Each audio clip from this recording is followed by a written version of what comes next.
하나님의 말씀은 열왕기상 1장 1절에서부터 10절까지의 말씀입니다. 열왕기상 1장 1절에서부터 10절까지의 말씀입니다. 이것은 하나님의 말씀입니다.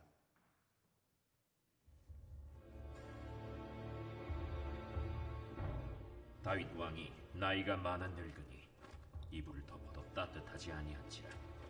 그의 시종들이 왕께 아뢰되, 우리 주 왕을 위하여 젊은 처녀 하나를 구하여 그로 왕을 받들어 모시게 하고 왕의 품에 누워 우리 주 왕으로 따뜻하시게 하리이다 하고 이스라엘 사방 영토 내에 아리따운 처녀를 구하던 중 수넴 여자 아비삭을 얻어 왕께 데려왔으니 이 처녀는 심히 아름다워 그가 왕을 받들어 시중들었으나 왕이 잠자리는 같이 하지 아니하였더라.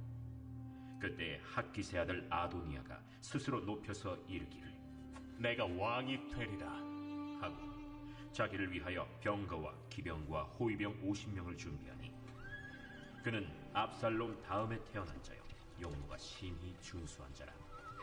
그의 아버지가 내가 어찌하여 그리 하였느냐고 하는 말로 한 번도 그를 섭섭하게 한 일이 없었더라.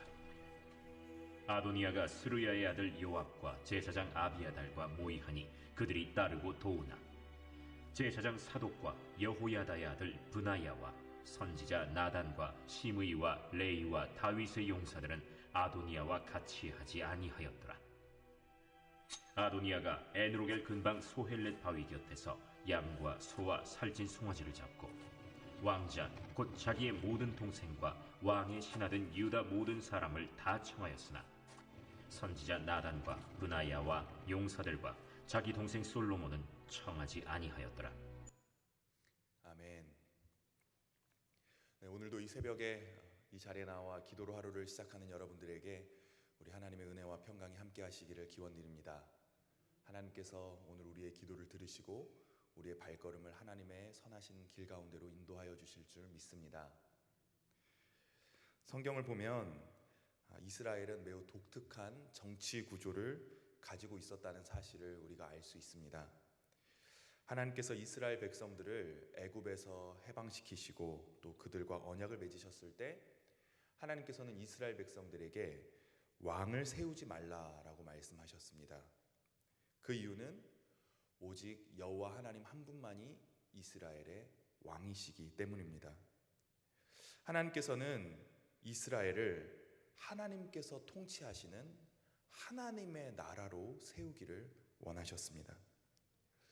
하지만 당시 이스라엘 백성들이 위치하고 있었던 그 고대 근동의 정세는 만만치 않았습니다. 민족과 민족이 자신들의 세력을 확장하기 위해서 목숨을 걸고 서로 싸우고 있는 그러한 시기였습니다.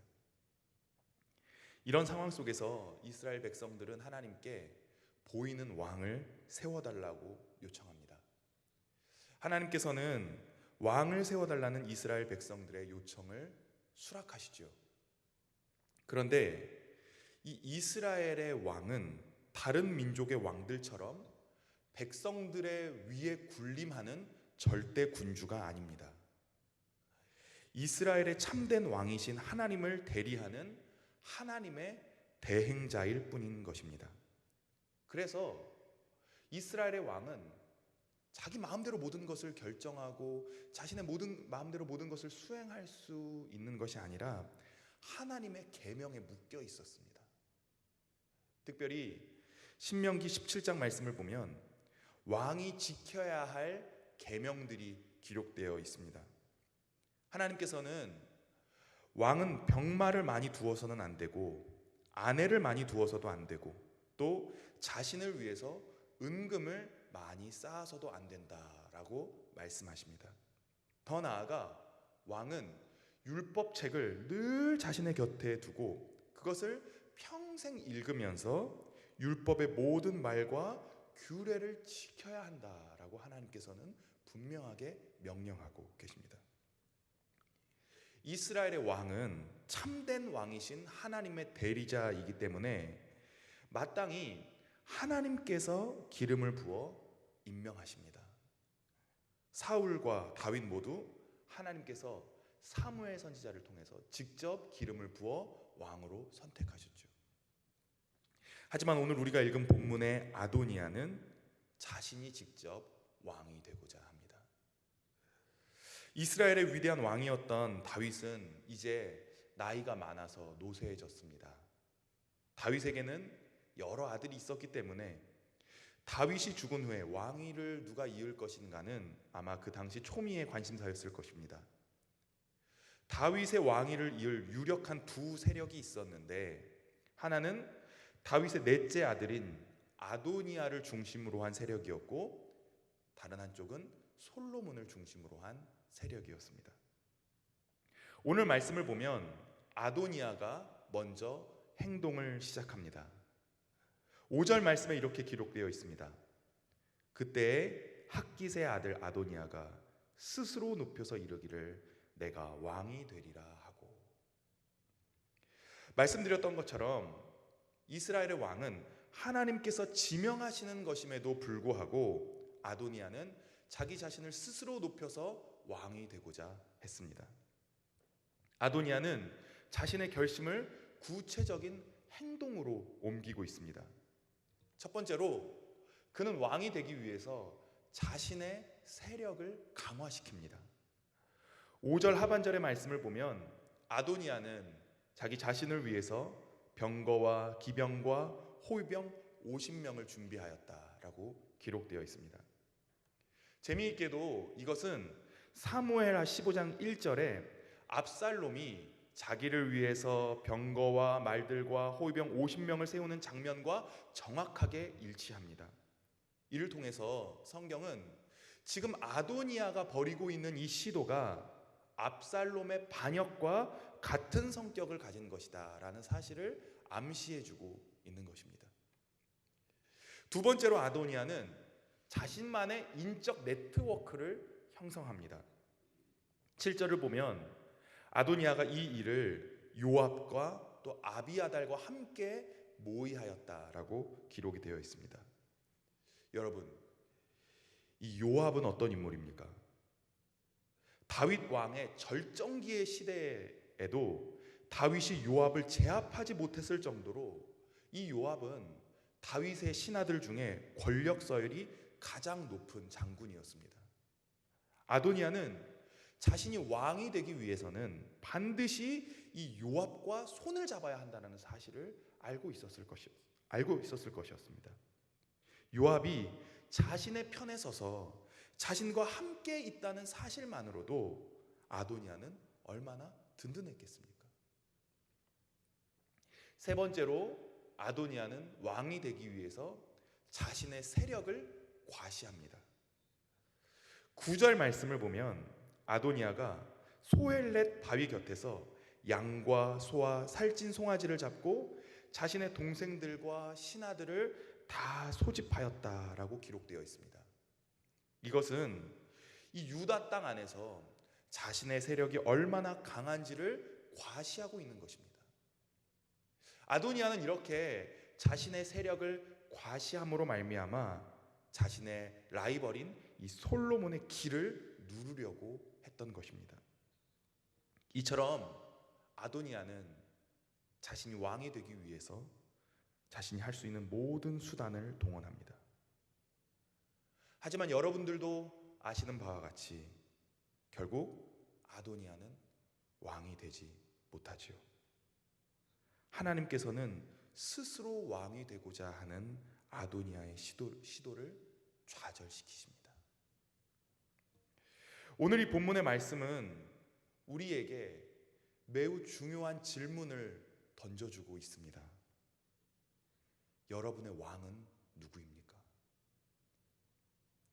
우리는 예수님을 그리스도 혹은 메시아라고 부릅니다.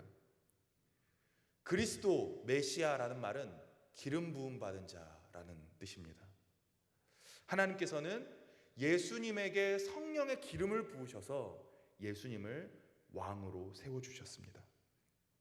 예수님은 이 땅에서 하나님의 뜻에 철저하게 순종하심으로 말미암아 하나님께서는 이 세상 모든 만물이 그분 앞에 무릎을 꿇게 하셨습니다. 그렇습니다. 우리의 왕은 바로 예수님입니다. 여러분, 우리는 모두 다 예수님을 믿는다고 고백하지 않습니까? 예수님을 믿는다고 고백하는 것은 단순하게 예수님이 우리의 구원자라는 사실을 교리적으로 믿는다라는 뜻이 아닙니다. 예수님을 믿는다는 것은 예수님을 우리의 왕으로 인정하고 그분의 뜻에 순종하는 삶을 살겠다는 고백입니다. 하지만 우리는 입술로는 예수님을 그리스도라고 고백하면서 아도니아처럼 스스로 높여 우리 자신을 왕으로 삼고자 할 때가 얼마나 많이 있습니까? 하나님의 뜻이 이루어지기를 기다리기보다는 우리의 뜻을 이루고자 발버둥 칠 때가 얼마나 많이 있습니까? 아도니아처럼 우리 자신의 뜻을 이루려고 우리는 우리가 할 수 있는 모든 수단을 다 동원합니다. 우리의 세력을 만들고 인적 네트워크를 사용하고 사람들 앞에서 우리의 힘을 과시하려고 할 때가 있습니다. 그런 면에서 우리 모두는 아도니아와 그리 다를 바가 없다고 할 수 있겠습니다. 나의 삶의 왕이 예수님인가 아니면 나 자신인가를 알 수 있는 것은 내가 무엇을 위해서 기도하고 있는가를 보면 정확히 알 수가 있습니다. 나 자신을 왕으로 여기는 사람은 기도할 때 나의 뜻이 이루어지기를 위해서 기도하죠. 내가 잘 되고 내가 성공하고 내가 부유해지기를 위해서 기도합니다. 나의 기도의 중심에 언제나 나 자신이 있습니다. 물론 하나님께서는 우리의 필요를 채워주시는 분이시고 우리가 하나님 앞에 나아가 우리의 필요를 간구하는 것 그 자체가 문제가 된다고 할 수는 없을 것입니다. 하지만 우리의 기도가 그 수준에만 머물러 있다면 그것은 분명히 문제라고 할 수 있겠죠. 반면에 예수님을 자신의 왕으로 삼는 사람의 기도는 그 기도의 방향 자체가 다를 수밖에 없습니다. 하나님 앞에서 자신의 뜻을 일방적으로 간구하기보다는 하나님의 뜻이 무엇인지를 질문합니다. 이렇게 기도하는 것이죠. 하나님, 제가 오늘 하루를 어떻게 살아야 하겠습니까? 하나님, 저에게 좀 알려주십시오. 하나님, 저의 삶에 일어나는 이러이러한 일들 속에서 제가 어떠한 결정을 내려야 하나님께서 기뻐하시겠습니까? 저에게 지혜를 허락해 주십시오. 이렇게 기도할 것입니다. 그렇게 질문하면서 하나님의 말씀에 귀를 기울일 때 하나님께서는 그 기도 속에서 우리에게 지혜를 주시고 또 소망을 주셔서 하나님의 뜻대로 살아갈 수 있게끔 우리의 걸음을 인도하시는 것입니다. 이것이 바로 예수님을 왕으로 삼는 사람들의 기도입니다. 그래서 우리 기독교인들의 삶은 언제나 수동적일 수밖에 없습니다. 기독교인들의 삶의 태도가 수동적일 수밖에 없다. 이 말이 어떤 분들의 마음에는 조금 불편하게 다가오실지도 모르겠습니다. 이 세상 사람들은 수동적인 삶의 태도를 별로 좋아하지 않습니다. 적극적이고 진취적인 삶을 살아가는 것을 미덕이라고 여기고 있습니다.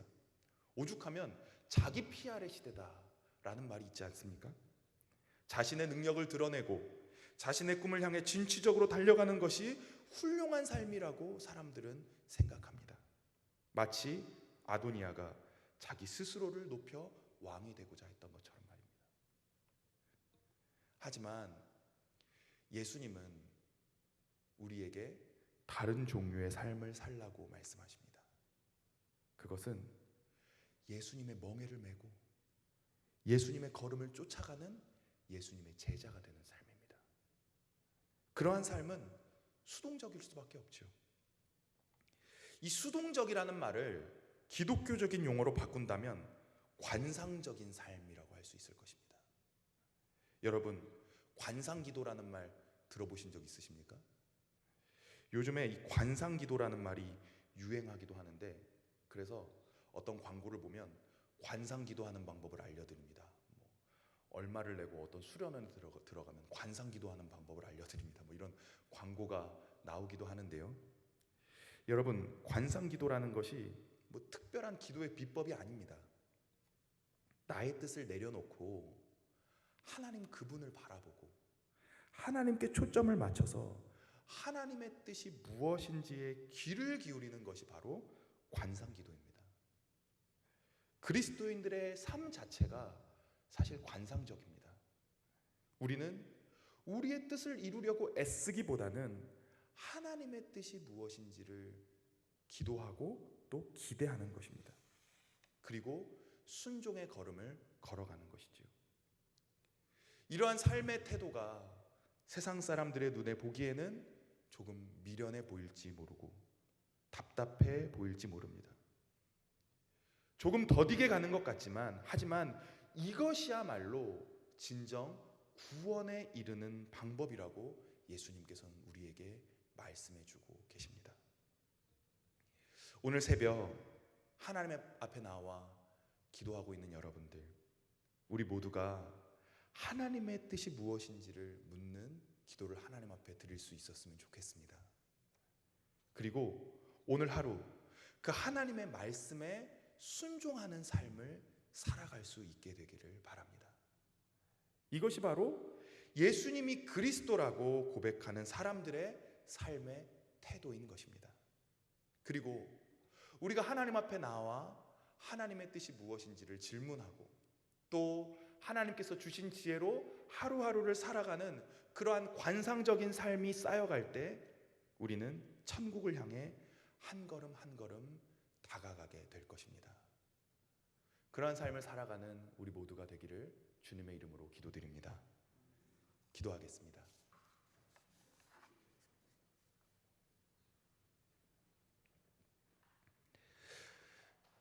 사랑과 은혜가 풍성하신 아버지 하나님, 오늘 말씀을 통하여 우리를 깨닫게 해주셔서 감사합니다. 학기세 아들 아도니아가 스스로를 높여서 왕이 되고자 했을 때 하나님께서는 그의 시도를 좌절시키셨습니다. 하나님, 우리가 우리 스스로를 높여서 우리 스스로가 우리의 삶의 왕이 되고자 할 때 하나님께서는 그러한 우리의 시도를 좌절시키실 것입니다. 주님, 우리는 예수 그리스도께서 우리의 왕이시라고 고백합니다. 우리가 그것을 입술로만 고백하는 것이 아니라 우리의 삶으로 고백해 나아갈 수 있도록 주님 은혜를 베풀어 주시옵소서. 내 뜻이 이루어지고 나의 목표가 이루어지고 나의 계획이 이루어지는 것에서 우리가 기쁨을 찾는 것이 아니라 나의 삶을 통해 하나님의 뜻이 이루어지고 또 하나님을 기쁘시게 하는 삶이 곧 우리의 기쁨이 될 수 있도록 주님 우리의 마음을 새롭게 하여 주시옵소서. 감사합니다. 우리 주 예수 그리스도의 이름으로 기도드립니다.